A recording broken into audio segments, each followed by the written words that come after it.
Genghis Khan was born in the area that is now Mongolia around 1162. His childhood was marked by hardship and violence, as his family was often on the run from rival clans and his father was murdered when he was young. Despite these challenges, Temujin, as Genghis Khan was known before he became a ruler, showed leadership skills from a young age and eventually managed to unite the Mongol tribes and become their leader. He was a skilled politician as well as a military leader, and he used these skills to build alliances with other tribes and defeat his enemies. One of his key strategies was to offer a carrot and stick approach, offering protection and rewards to those who joined him, and using military force against those who refused. He also implemented laws and policies that helped to maintain unity among the tribes, such as the Yasa, a set of laws that govern the behavior of the Mongol soldiers and ensured that the conquered peoples were treated fairly. Furthermore, Genghis Khan established a highly efficient system of communication and transportation that allowed him to quickly mobilize his army and maintain control over his vast empire. He also created a system of loyalty and rewards that encouraged his subordinates to remain loyal and work together to expand the empire.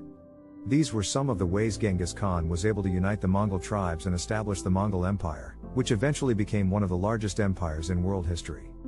During his youth, he faced many challenges and had to fight for survival, but he also learned valuable skills that would later serve him well in his military conquests and rule of the Mongol Empire.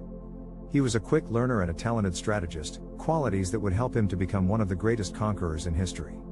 Psychological warfare. Genghis Khan and his soldiers were known to use psychological tactics to intimidate their enemies and create fear before battle. For example, they would create fake reinforcements, spread false rumors, or destroy enemy food supplies. Speed and mobility. The Mongol army was known for its speed and mobility, which allowed it to quickly respond to threats and attack from multiple fronts. They used a combination of horses and carts to cover great distances quickly, and their army was able to move and set up camp quickly. Strategic alliances. Genghis Khan was a skilled diplomat and was able to build alliances with other tribes and neighboring kingdoms. By doing this, he was able to divide and conquer his enemies, as well as gain access to new resources and allies. Siege warfare. When faced with heavily fortified cities, the Mongol army would use siege warfare tactics such as building siege engines, digging tunnels, or setting up blockades to weaken the enemy's defenses. Total warfare. The Mongol army was known for its willingness to engage in total warfare, meaning they would attack and destroy not only the enemy's military but also their cities, farms, and infrastructure. This was a very effective strategy, as it reduced the enemy's ability to resist and recover. Shared culture and language. The soldiers of the Mongol army were all Mongolian and spoke the same language, which helped to foster a sense of unity and shared purpose. Effective communication. Genghis Khan implemented a system of messenger relays, known as the Yam, which allowed for rapid and reliable communication throughout the empire. This helped to maintain order and ensure that soldiers were always on the same page. Military discipline. The Mongol army was known for its strict military discipline, which helped to maintain order and ensure that soldiers followed orders. Rewards and incentives. Genghis Khan implemented a system of rewards and incentives for soldiers who distinguished themselves in battle. This motivated soldiers to perform well and helped to foster a sense of competition and motivation.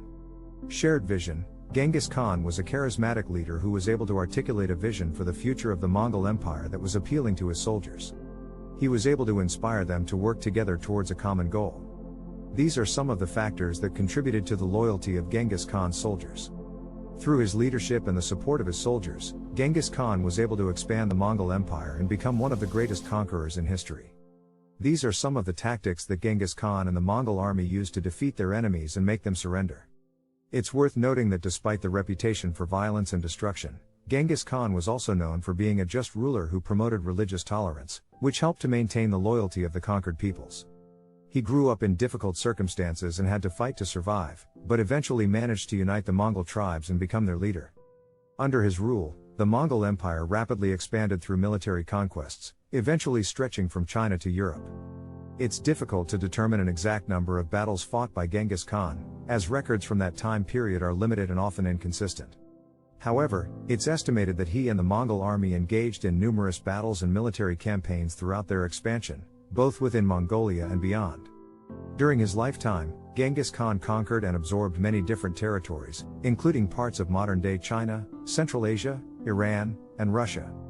He also fought against several powerful empires, such as the Crimean Empire and the Jin dynasty. Under his rule, the Mongol Empire rapidly expanded, eventually becoming one of the largest empires in world history. Genghis Khan had many servants and subordinates throughout his life, including military commanders, government officials, and personal assistants. Some of the most notable and influential figures in Genghis Khan's court include Subutai, a legendary military commander and strategist, who is considered one of the greatest generals in history.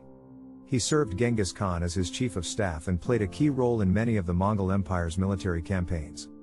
Jebei, another notable military commander, who was known for his intelligence and tactics. He was instrumental in several key battles and was appointed as one of Genghis Khan's top advisors.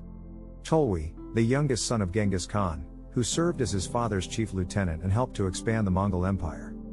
Burchu, a trusted advisor to Genghis Khan, who served as a tribal leader and helped to coordinate the empire's government and military. These are just a few examples of the people who served Genghis Khan in various capacities. Throughout his life, Genghis Khan relied on a network of advisors and subordinates to help him govern the empire and expand its borders. Through their loyalty and support, Genghis Khan was able to build one of the largest and most powerful empires in world history. The exact cause of Genghis Khan's death is not certain and several different accounts exist. Some sources suggest that he died of his wounds after falling off his horse during a battle, while others claim that he died of natural causes. Despite the uncertainty surrounding the circumstances of his death, it is widely agreed that Genghis Khan died in 1227.